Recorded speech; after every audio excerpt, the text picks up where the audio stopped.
আসসালামু আলাইকুম দর্শক, আমি আগের একটা ভিডিওতে গোয়াতলা বাজারের গরুহাট আপনাদেরকে দেখিয়েছিলাম আর বলেছিলাম যে চন্দ্রপুর বাজারেও একটা ভিডিও করে আপনাদেরকে দেখাবো।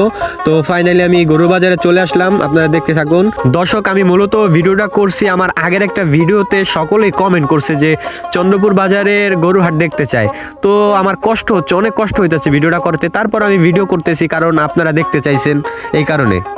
আর একটা কথা হচ্ছে, আমি আমার লাইফে এত পরিমাণে গরু কোনো বাজারে উঠতে দেখি নাই। আজকে চন্দ্রপুর বাজারে যেই পরিমাণে গরু উঠছে, তো দেখতে থাকুন। আর দর্শক, একটা কথা না বললেই নয়, আজকে আমাদের চন্দ্রপুর বাজারে যেই পরিমাণে গরু উঠছে, আমার মনে হয় না শরীয়তপুর জেলায় অন্য কোনো বাজারে এই পরিমাণে গরু উঠতে পারে। তো দেখতে থাকুন। আর এর পাশাপাশি কিন্তু একটি ছাগলেরও হাট হয়েছে, সেটাও আমি আপনাদেরকে দেখাবো, ভিডিও শেষে সেটা দেখতে পারবেন। সেখানে অনেক বড় বড় ছাগল মানুষ দূর দূরান্ত থেকে নিয়ে আসছে।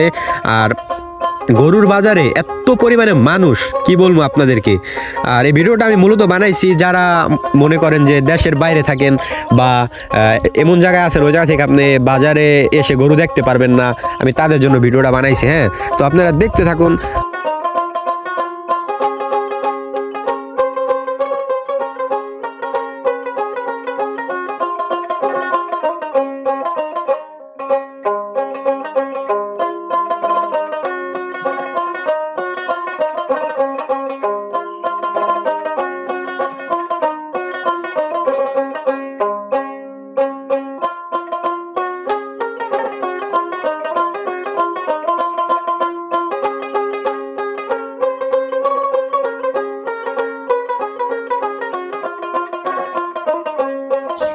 আর আজকে হচ্ছে চন্দ্রপুর বাজারের এটা শেষ হাট, এই কারণে এত পরিমাণে গরু উঠছে। আপনারা দেখুন, একটু আমি উপর থেকে দেখাচ্ছি আপনাদেরকে কি পরিমাণে মানুষ আসছে। এটা হচ্ছে গিয়া একটা মাঠ, আর এই যে ওইদিকে একটা মাঠ, আর পিছনে একটা মাঠ, এই তিনটা মাঠ পুরো ভরে গেছে গা মানুষজন। আর এটা হচ্ছে ছাগলের হাট, আমি আপনাদেরকে একটু দেখানোর চেষ্টা করতেছি যে কি পরিমাণে ছাগল আসছে। হ্যাঁ,